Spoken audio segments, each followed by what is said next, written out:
सातपुडा पर्वतातून उगम पावलेल्या वान नदी काठावरील हे आहे वानखेड गाव. 8 ते 9,000 लोकवस्तीच्या असलेल्या या गावामध्ये 12ही महिने विविध सांस्कृतिक कार्यक्रमाची रेलचेल असते.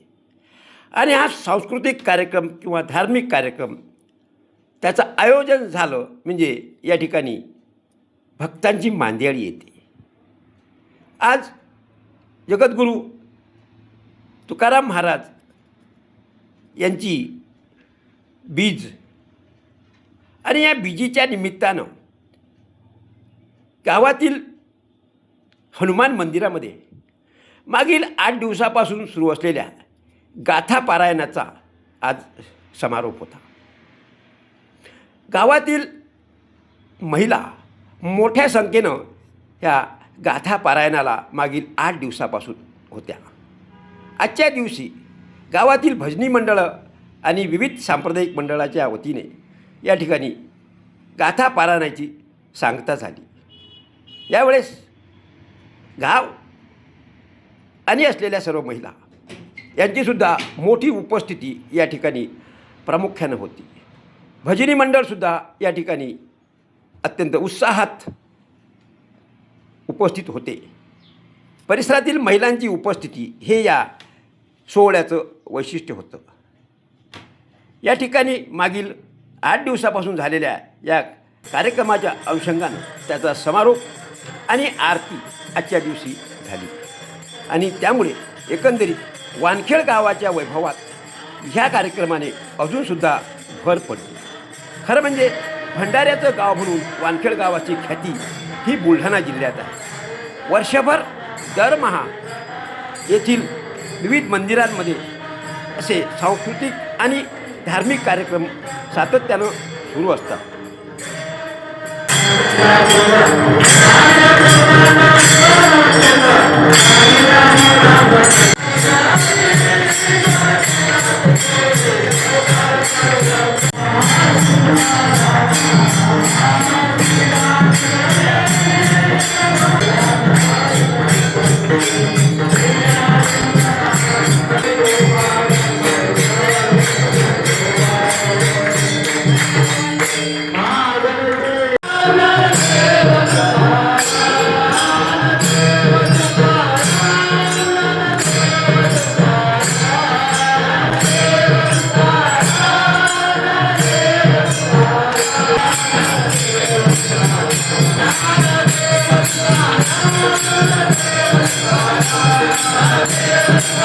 गेल्या 25 वर्षापासून आपल्या हनुमान मंदिरामध्ये गाथा पारायण सुरू झालेलं आहे.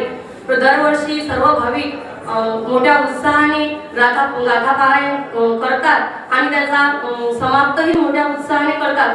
दरवर्षी इथं भंडारा केला जातो. सर्व भाविक आनंदाने महाप्रसाद ग्रहण करतात.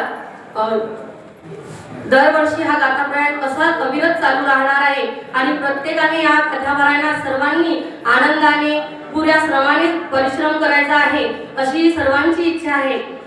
दरवर्षी महिला मंडळ पूर्ण आनंदाने गाथा पारायण सादर करतात. सर्व पूर्ण दिवसभर आनंदाने सादर करतात, चांगले आनंद घेतात. त्याचप्रमाणे विष्णू सहस्रनाम पण शेवटच्या दिवशी घेतले जाते आणि दरवर्षी कीर्तन पण असते. सोहळ्यात सहभागी असलेल्या सर्व भाविकांच्या जेवणाची आणि महाप्रसादाची व्यवस्था या ठिकाणी नेहमीप्रमाणे केल्या जाते. आणि त्यासाठी म्हणून तरुण आणि युवक आणि अबालवृद्ध हे सुद्धा यामध्ये हिरिरीनं भाग घेतात. साक्षीदार न्यूजसाठी प्रल्हाद दातार, वानखेड.